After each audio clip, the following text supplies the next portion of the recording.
Nous voici sur le stand Samsung, lui aussi rempli de monde, notamment beaucoup de gens qui font la queue pour tester la télé intelligente à reconnaissance de gestes.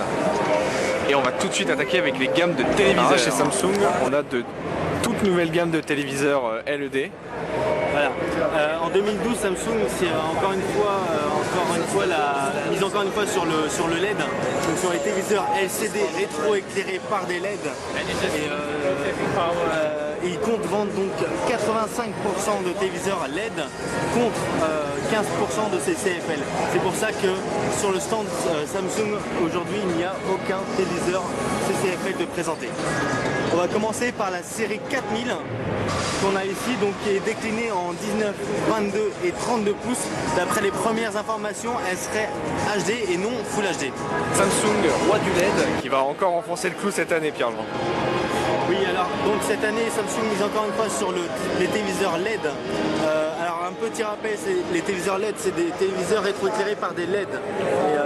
Et donc ils comptent vendre 85% de téléviseurs LED contre 15% de téléviseurs CCFL. C'est pour ça qu'aujourd'hui sur le stand, il n'y a aucun téléviseur CCFL de présenté. On va commencer ici par la série 4000 qui représente l'entrée de gamme des téléviseurs LED de Samsung.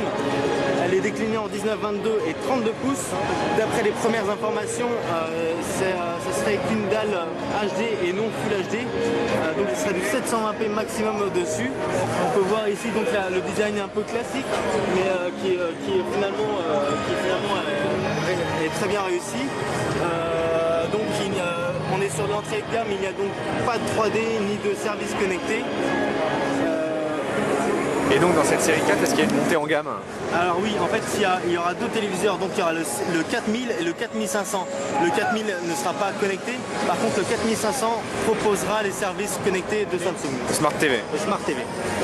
Alors petite montée en gamme, on a ensuite, après la série 4000, on a la 5000, donc la série 5 avec la 5000 qui elle gagne une dalle Full HD au lieu du juste HD sur la série 4. Ensuite il y a la 5300 qui elle gagne le Wi-Fi Ready et on pourra donc plugger un dongle USB Wi-Fi en option. Et pour finir la série 5, donc il y aura le téléviseur 5500 qui lui en plus de tout ça gagne le 100 Hz, une compensation de mouvement cadencée à 100 Hz. Et une autre montée en gamme chez Samsung avec la série 6. Ouais, donc alors il y a la série 6000, donc la 6100 qui gagne une compatibilité 3D avec en plus le Wi-Fi intégré. Ensuite on passe, donc c'est toujours du Full HD 100 Hz.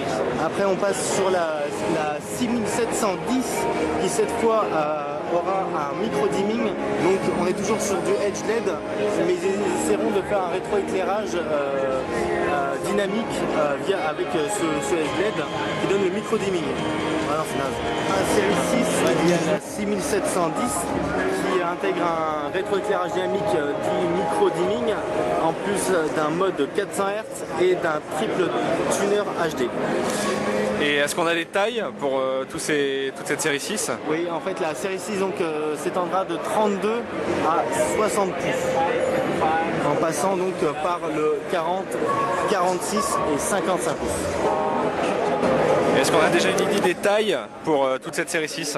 Oui, alors là on nous a présenté plusieurs tailles, ça s'étend de 32 à 65 pouces, en passant par donc le 40, 46, 55 et 60 pouces.